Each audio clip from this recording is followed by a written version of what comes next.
palaging sumasakit. Palagi sumasakit. Yan, isa yan sa ano isa yan yung dito isa yan sa sign ng uric. Sumasakit na rin ba tuhod mo? Hindi po. Yan lang. Tsaka ano pa? Wala po. Yan lang? Sige, higa ka.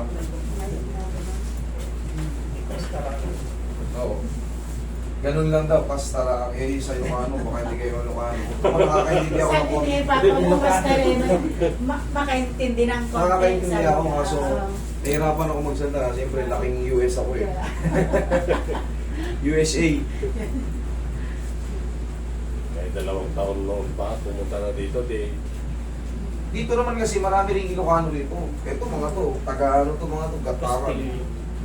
Kagayan. Kagaya naman sila.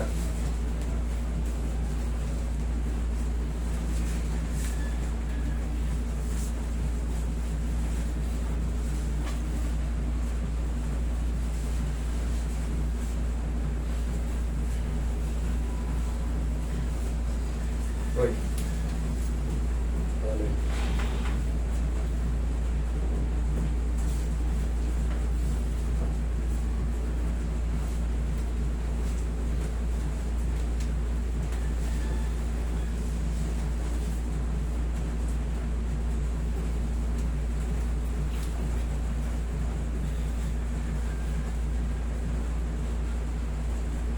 Kahit yan, master. Na ano sa pugi. mas maganda rin. Madalas yun. Puro white po.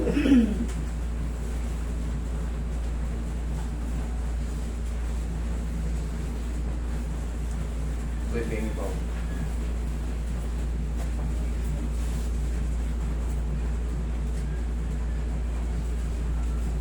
Yan yung paborito kasi sa ano, sa probinsya.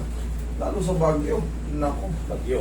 Yan. sobrang lakas niya. 4x4, bilog, Wala nga yan. Oh, baito. Ginagaang tubig ng mga tao niyan. Ilocos, ganun din. Pero ang maganda kasi sa Baguio, kinakain nila mismo sa bukid yung fresh na ano, yung pinamumulutan nila. Fresh na mga gulay, fresh na broccoli, fresh na mga ano. Sa mga kerosol. Oo, fresh na, talagang puro gulay eh. Pananim dun eh. Daming Eh wala namang palayan dun, puro gulay talaga. Gulay. Kaya kahit pa paano, matakaw sila ron sa aso. Pinawal pa nga noon. Nahuli. Bawal. Pero tinatago nila rin. Bawal pag nahuli. May kapatid dun Kasi malamig doon eh. Oo, lalo ngayong umuulan. Naku, Tapos yung karne ng aso, mainit sa katawan. Eh, siyempre, bawal yan pag nahuli eh. Pero siyempre, bawal naman talaga kumatay ng aso. Maraming natitigas ang ulo. Pag nahuli kayo, tsaka magsisi. Pero hindi naman naubos. Na hinuhuling na, hindi. Andun pa rin.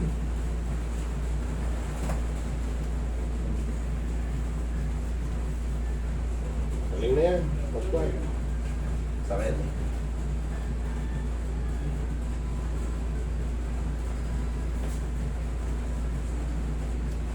Baka nangawit sa kakaklats mo pag yung mga manual ang minamanip mo.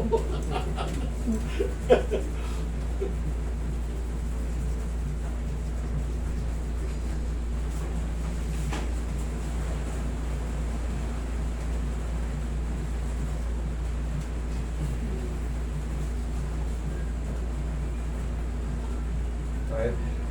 Wala. Wala? Wala. Palihin ko na kaya. Wala. Wala na pala. Alin pa?